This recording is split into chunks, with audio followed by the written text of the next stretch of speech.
everyone, and welcome to another inspiring episode of Live Talk. So today we embark on a profound conversation centered around closing the gender health gap through revolutionizing menstrual care and empowering women through innovations and impact. So before we begin, I would like to acknowledge the traditional owners of the land on which we gather and pay my respect to their elder past, present, and emerging. I'm Irene Tsang, founder and CEO of Lift Women Group. We are Asia Pacific's first and leading crowdfunding platform dedicated to support female entrepreneurs in raising non-dilutive capital to start their business and live a better life. So we love fostering a supportive ecosystem for female entrepreneurs to unlock their full potential. If you are a woman with dreams, seeking funding, resources, or mentorship, we're here to help. So let's dive into today's conversation. So joining us today is Olivia Cotes-James, an extraordinary social enterprise and the visionary behind LUÜNA, an inspiring company reshaping access to menstrual care. Olivia's journey is a testament to resilience, passion, and unwavering commitment to social impact. So LUÜNA, a B Corp certified enterprise, not only provide accessible menstrual products, but also champion dignity and empowerment of vulnerable communities. Olivia's remarkable achievement has gained global recognition, including featured in Forbes, CNN, and winning the prestigious Cartier Women Initiative. So with LUÜNA impacting over 500,000 lives daily, Olivia embodies the essence of driving change and fostering confidence. So welcome, Olivia, and we're so lucky to have you here today. Hi, Irene. So good to be here with you. Thank you for your time. And without further ado, let's dive into the conversation. So Olivia, LUÜNA's mission is truly inspiring. So can you tell us about the moment or experience that sparked the idea for that and what motivated you to embark this amazing journey? The existence of LUÜNA stems not just from one moment or one spark, but many moments over the course of a number of years. It is an incredibly personal story, not just to me, but I'm sure many listeners will recognize their own stories in relation to menstrual health in the journey I'm about to share. So taking you all the way back to my very first period, don't worry, I'm going to keep this short, but I started my period around 11, 12, and for many years, it was incredibly challenging. It felt like menstruation once a month would ruin my life. Symptoms including cystic acne, which was very debilitating from a mental health standpoint, which I was teased for at school and couldn't control no matter what I did, and extremely heavy bleeding, which stopped me playing sports and even socializing during my period. So as you can see, it was just not a pleasant experience in any way, shape, or form. And everybody I spoke to, even though so well-meaning, who cared about me so deeply, had the attitude of, well, you are just one of the quote-unquote unlucky ones. And so this kind of persisted well into my 20s until my mid-20s, while I was living and working in Hong Kong. I started to realize how absurd it was that as an adult woman, I was still struggling with this issue after over a decade.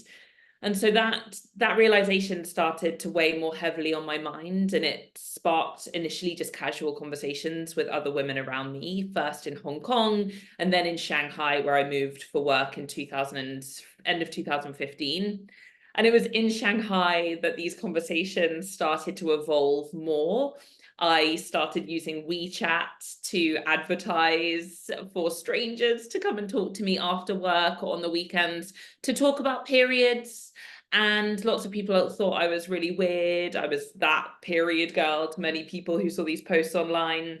But people came, strangers from all backgrounds and walks of life came to these workshops to share their very personal challenges and experiences. And ultimately through these sessions, a community grew. And that's when I first started to see how effective community and conversation and safe spaces were in eradicating some of these most deeply seated traumas and stigmas. And of course, community and talking isn't the way to, for example, solve heavy menstrual bleeding or really horrible cramps, but it does help in giving us that support, that ecosystem, feeling like you don't have to navigate these challenges alone.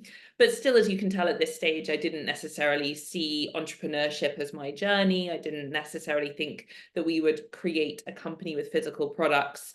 And it was only when I started through that community, looking more deeply into the role of the traditional period care industry in deepening these stigmas, or even being responsible for these stigmas, and getting incredibly frustrated with that. I mean, I was working in advertising and marketing at the time, so I had a real issue when I started to think about how these period care companies seemingly didn't care to resonate with their consumers or empower us or even be just transparent. And ultimately, I think the real turning point for LUÜNA in the creation of physical products and the launch of a brand came when I realized, like most people, I didn't know what my period care products were made of, and consequently realized that the period care I was using had actually been causing one of my most debilitating symptoms, which was my recurring yeast infections, which had plagued me for years. And anyone who's had a yeast infection knows, so wildly uncomfortable and actually very expensive to treat time and time again. And so it was at that turning point that I knew I had to marry those years of education, research, and community building with the creation of physical products. Wow, what an amazing journey. I still remember the first time my period came, with grade 6, I think. Yeah. Yeah, it was not a pleasant experience as well. And I love that you start in the community, and from the community. I think that's powerful, because that's kind of validate everything that you're trying to build. Amazing, amazing. So starting a company, especially like a physical products company, wouldn't be easy, right? It should be a tough journey. So what has been your biggest challenge, and how did you overcome them? I always speak to, and I know a number of founders that I've met speak to, this beautiful naivety that comes with launching your first business. I must have been full of it, because this has been so tough. I know for a fact, like so many people, I think I'm quite transparent and about the challenges online, but I know for a lot of people I meet that we make it look easy, and it's not. It is so challenging. Selling a product, making a product is so tough. In fact, making the product isn't even the hardest part. It's what comes after, which is selling the product, and building a brand in a space that is still so deeply stigmatized. And today in 2024, it looks quite different. Still a lot of work to be done. But bear in mind, I was putting together this business plan in 2018.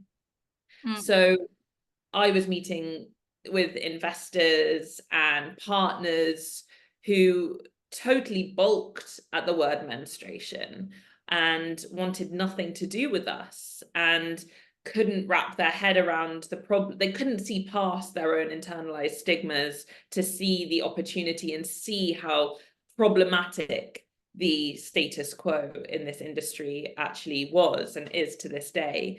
So I guess there's many challenges, but I think starting a physical product business is tough. Starting one that is in a censored sector is even more difficult. Try selling any kind of product, and try doing that when Meta, Facebook, Instagram doesn't let you post adverts because you're using the word vulva or vagina. These are the kind of things that we encountered in the early stage, and like I said, still prevail to this day. This is hilarious. So how did you overcome that, banning your advertising? And did you change the narrative, change the words for them, or you just, how did you go about it? Well, interestingly, so if you consider that LUÜNA launched in 2019 and COVID hit in 2020, it very quickly, and most it's not like we were just a pure D2C brand to begin with, but most companies around that time will attest to the fact that very quickly in 2020, online advertising became totally unviable in terms of its cost of customer acquisition, particularly in the FMCG category, when you're the price of your products per order is low, essentially. So, you know, we didn't really need to think about how to get around that online advertising. I'd raised a little bit of money, but definitely not enough money. Looking back on that first fundraising round that we did, I launched enough to get the products to market, to fund a little bit of runway, but we were forced to think outside the box and ultimately pivot our marketing strategy, actually not just because of that censorship that I just mentioned, because of those changes to the economics of doing online advertising. And although we're starting to look at online advertising again now, it is absolutely just a complementary element to an ecosystem that relies way more deeply on meaningful partnerships, community testimonials, you know, ambassadorship, all the things that, as you can tell from the journey that I just mentioned, that I went on, all the things that have been central to LUÜNA's core identity are now what we rely on to grow, rather than relying on a platform that we have no control over, like Meta. Oh, I love that. I love your mindset of like, let's just think out of the box and let's pivot and evolve. And absolutely, you absolutely nailed it. And speaking of partnership, I know one of the very successful strategies with LUÜNA is a B2B model that you pitch to corporate and big organizations to stock LUÜNA in their bathroom for women and for their female staff. So tell me about that. Like, how did you go about it, and why is it so successful for you? Is there any tips of pitching corporate partnership? Yeah, it's funny that B2B is now the majority of our business. And in the early days, so even before LUÜNA was a company, I was reaching out to CEOs. Again, the beautiful naivety. There are messages from me in 2017, 2018 in the LinkedIn inboxes of corporate leaders that I meet today through work, asking why they don't provide period care and whether they would consider it. And I really think, looking back, I wasn't even doing that from a research or like from a business plan perspective. I really was just going after these leaders to try and understand why this wasn't already in place, born out of my own frustration. And even in the early days, I remember investors telling me not to pursue this B2B route and to focus on the traditional brand channels like retail and e-commerce.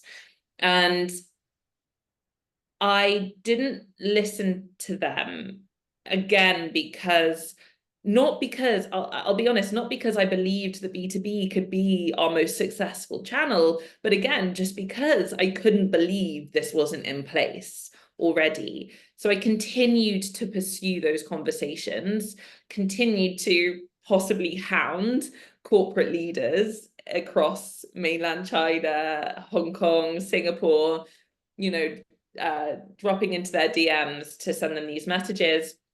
And so interestingly, I mean, I got crickets for years, no one replied.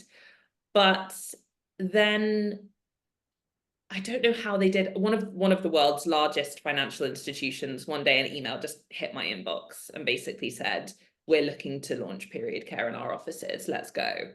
And I don't know, whether they'd seen my messages, or I'm assuming it came from internal, not any of the advocacy I did with an organization of this size. But we launched them in 2020. Again, huge global corporate. And I sat back and just thought, here we go. This is the start of a snowball effect. If they're doing it, everyone will be doing it. And this was Feb 2020. So we all know what else happened in Feb 2020. COVID hit. And again, crickets. We'd launched this one corporate and then no one was replying to us. Everyone was in panic mode, understandably, as they navigated those early stages of COVID. But we kept going, I kept going. And I suppose midway, I think through maybe even end of 2020, early 2021, COVID was by no means over, but we started to see corporates reaching out to us because finally people thought this is going nowhere. And you know what? We actually have to do better by our employees. We have to start thinking outside of the box and pushing against the norm. Like, we all remember the phrase new normal, right? I think I genuinely saw that in the people we were speaking to at these corporations, seeking to do better in this new normal. And so we started to see more inbound inquiries. We started to see large corporations alongside that first one that I mentioned, launching our products, hiring us to come in and do training around menstrual equity. And I'm not going to paint a pretty picture for you. This makes it sound like it sort of skyrocketed. It's still really, really tough. But like I said, after persevering in this space, we now have that as our primary business channel. We are now, with a bit more breathing room, exploring relaunching or launching other channels again. But I'm so proud of what we achieved in that space. And I think this is really an example of, as a founder, knowing your strengths. I think looking back, well, my mission was to advance menstrual equity from day one, even before LUÜNA existed as a company. But I thought, because I was quite green, that I had to follow that traditional brand blueprint, launch retail, launch e-commerce. And it took me a while to acknowledge what I'm good at, what I'm passionate about, and that is really driving this kind of policy change.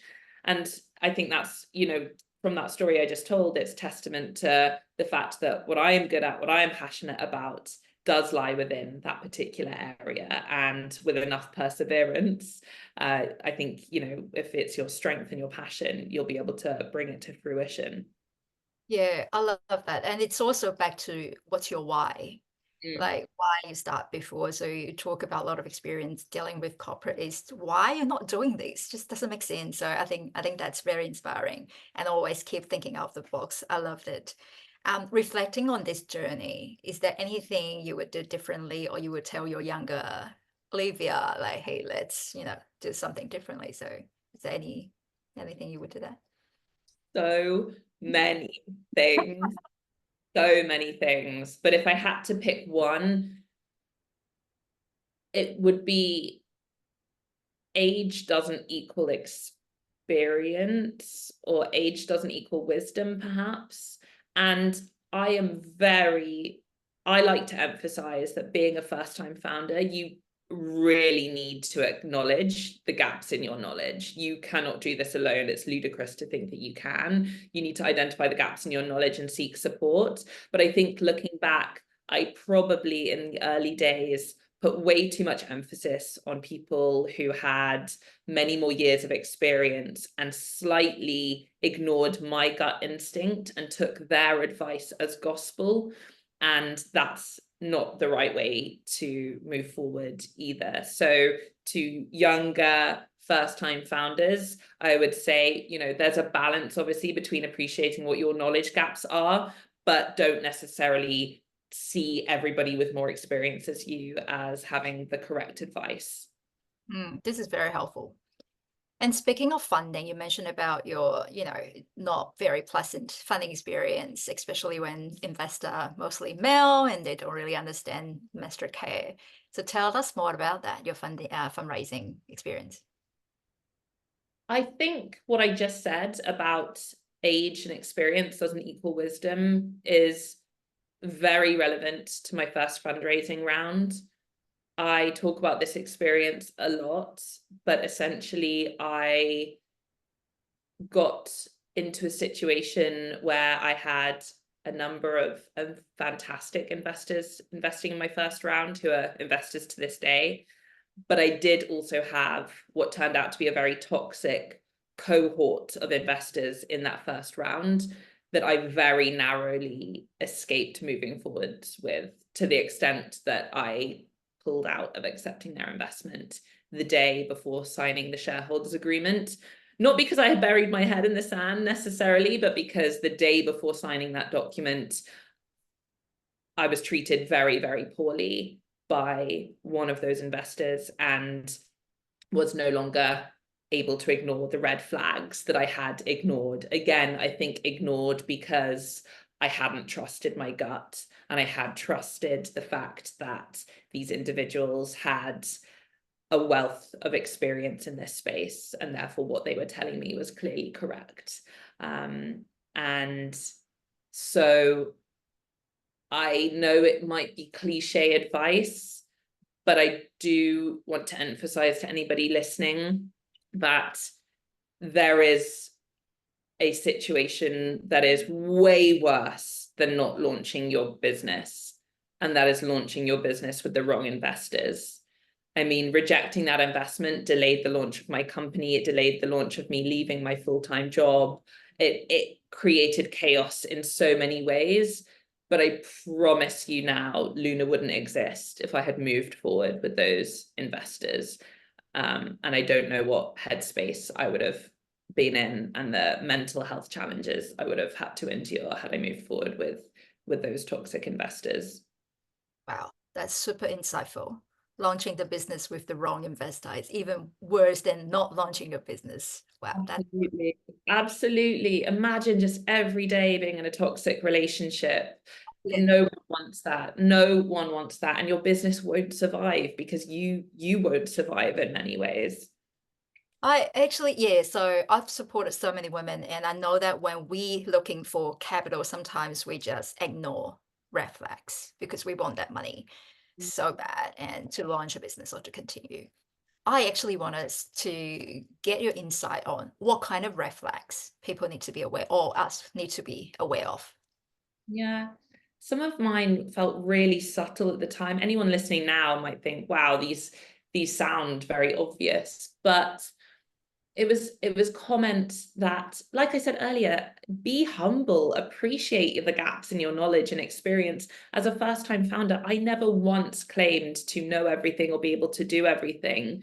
But there is a difference between a supportive investor helping you identify those gaps and helping you fill them, and toxic investors who tell you that you aren't good enough, that drag you down and make you feel small in order to get a bit more equity in that first round. You know, negotiations are totally fair, but I think the words that are used are very telling in those situations. And ultimately, no one wants you to do well and succeed and make them money.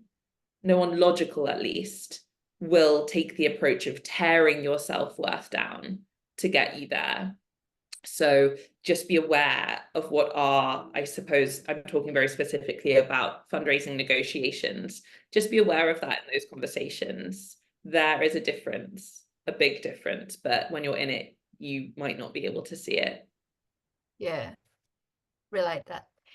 Well, so fast forward a few years, of course, now LUÜNA has been really successful in winning so many awards. So, and I know that you won the Curtailment Initiative Fellow last year, which is super, super incredible, and went to Paris for the award ceremony, meeting Mark Clooney, and just sung amazing. So can you tell us a bit more about that whole experience, what you learned from that, and if you have any tips for women wanting to apply? The tips I have for women wanting to apply is, of course, read the criteria carefully, but definitely apply. I applied so late. I'll be very honest, I was totally burnt out during that time, around a year and a half ago. Looking at the application process, it's not that it's even really crazy and difficult, but in the headspace I was in, you know, it was still COVID. We were navigating so many challenges. I was totally burnt out. It felt too much, honestly. And had I not had a very dear friend of mine, Natalie, who had been a winner in East Asia the year before, tell me to apply, basically push me to apply, I honestly don't think I would have done, because I was in such a bad headspace.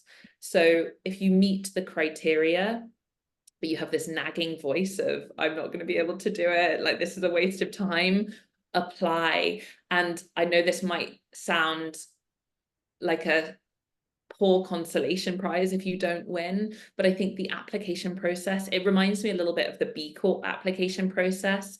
It really forces you to get all of your materials, all of your, everything in order. And I was able to, in fact, use all of that work that we did for Cartier, for B Corp even, and for other applications that I did. So it's absolutely not a waste of time to apply. Again, if you meet the criteria, just go for it. As somebody who really, like I said, even considered not applying because I was feeling burnt out. It was one of the most incredible, if not the most incredible experiences of my life. And I would say that obviously the grant money that you get is incredibly helpful, but I really do mean it when I say the community, the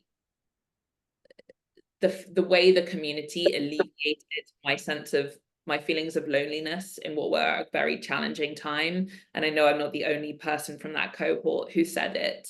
So many of us sat in that room when we went to INSEAD in France, where we were surrounded by these amazing professors talking about and helping us explore how we could deepen the impact of our businesses whilst also, improving the commercial results of our businesses.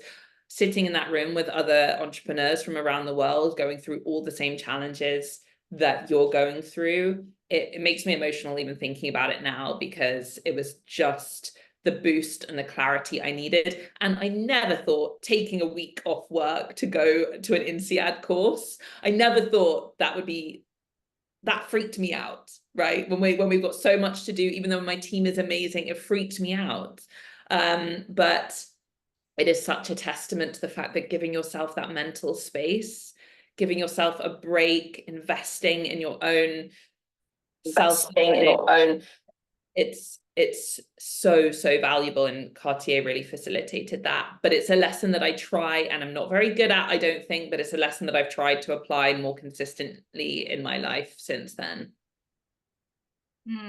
I feel like that advice, it's applicable to a lot of other things. You just have to apply as many awards as you can, apply as many recognitions or grant as you can, because you never know what's the judging criteria, right? You might fail this time, but you might win another award. So yeah, I feel like just apply if you have the time, if you meet the criteria. I love this advice.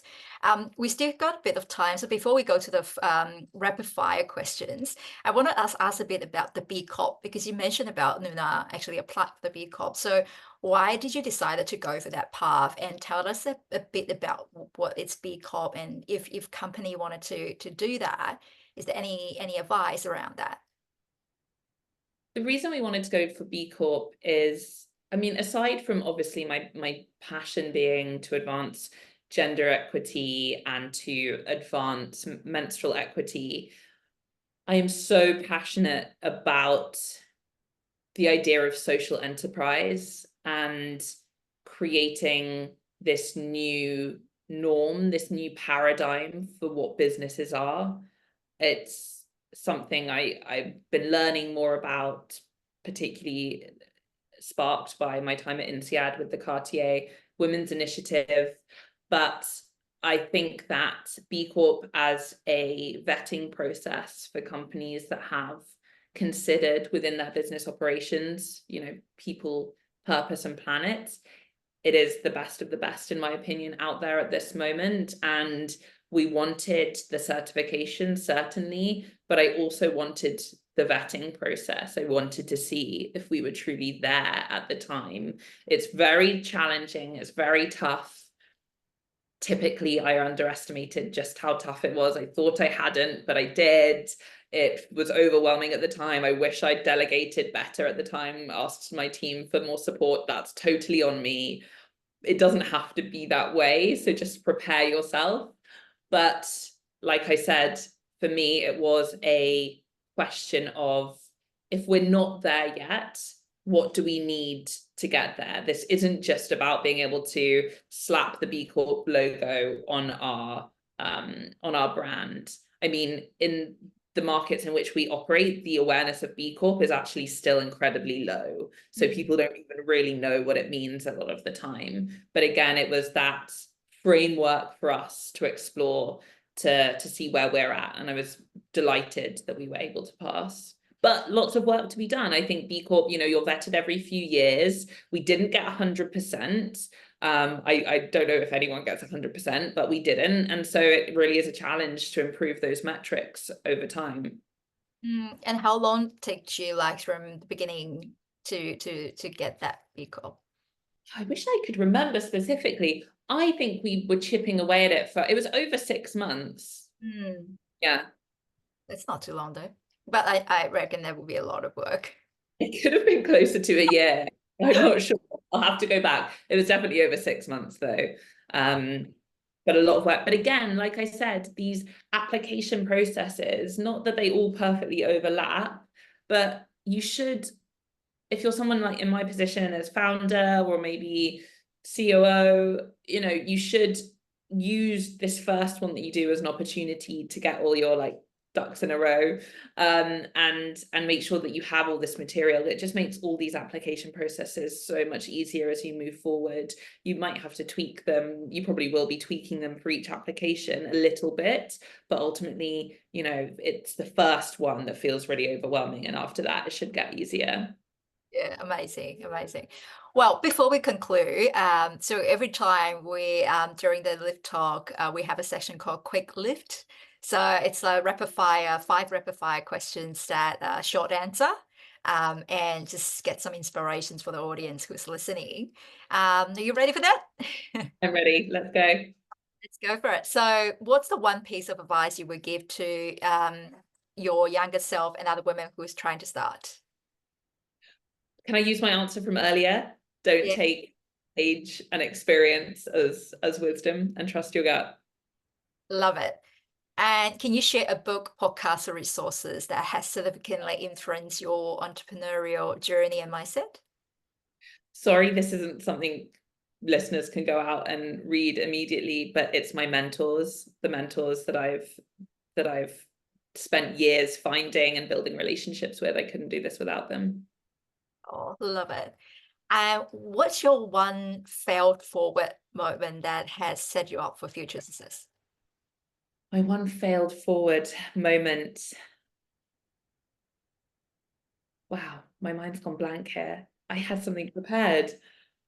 Can we cut this bit out while I just try and remember, Irene? Oh, it's no problem. Sorry. Yeah. Oh my God, I completely mind blank. We can move on to the next one and we can Okay. that. Yeah. So tell me what motivates you every day. Conversations with customers that I see directly or are shared by my team. Oh, I love that. All right. The last one is, so you must be super busy. So how do you prioritize self-care and how do you maintain a work-life balance? What's your tips?